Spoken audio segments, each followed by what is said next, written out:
යන්නේ අද මාතලේ අලු විහාරේ. මාතලේ අලු විහාරයෙන් තමයි ත්‍රිපිටකය ග්‍රන්ථාරම්භ කරේ. ඉතින් අපි මේ විහාරය බලන්න යන ගමන් අපි කතා කරමු.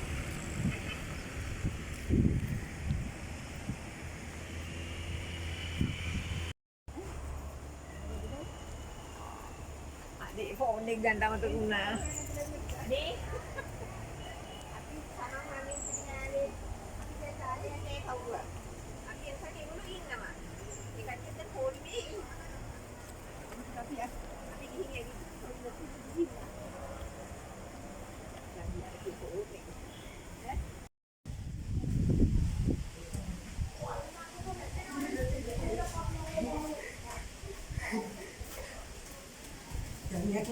අපි ඇවිල්ලා ඉන්නේ අලු විහාරේ බුද්ධඝෝෂ දිනට.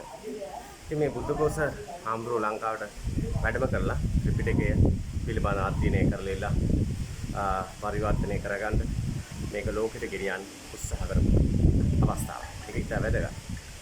ඒ වගේම මෙතන තමයි මේ ස්ථානයේ මේ ලෙන් වල තමයි වලගම්බා රජුරු ත්‍රිපිටකය ග්‍රන්ථාරූඪ කරේ. හැබැයි වලගම්බා රජුගෙන් කාලේ මේකට සම්බන්ධ වුණේ ඒ රජතුමාගේ බෞද්ධ ශාසන අමාත්‍යවරයා බව තමයි ජනශ්‍රුතියේ සඳහන් වෙන්නේ.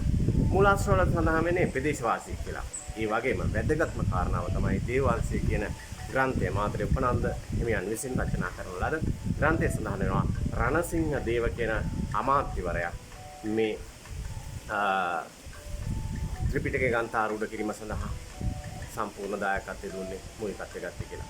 ඒ නිසා මේ රණසිංහ දේව අමාත්‍යවරයාගෙන් පැවතෙන අය අද හඳුන්වන්නේ රණසිංහ දේවගේ කියලා. මේ රණසිංහ දේවගේ අය ලංකාව පුරා ඉන්නවා. විශේෂයෙන්ම මේ අය පසු කාලීනව 1848 මාතලේ සටනට සම්බන්ධ වෙලා ඒ සටනේ සරණකාමීන් විදිහට පලා ගිල දකුණු පළාතේ ඉන්නවා රණේපුරගේ කියන වාසගමින්. ඒ වගේම රණසිංහ දේව කියන වාසගමින්.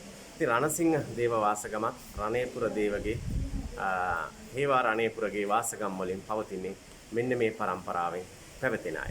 ඒ වගේම ඒ ගම්මානේ රණසිංහ දේව අමාත්‍යවරයා හිටපු ගම්මානේ එන අය සඳහන් කරන්නේ ඉලන්දාරි දේවගේ කියලා.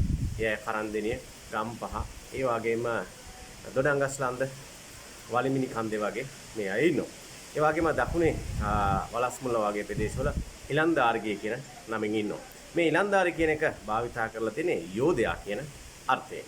අපි තවදුරටත් බලමු මාතලේ අලු විහාරයේ සිට.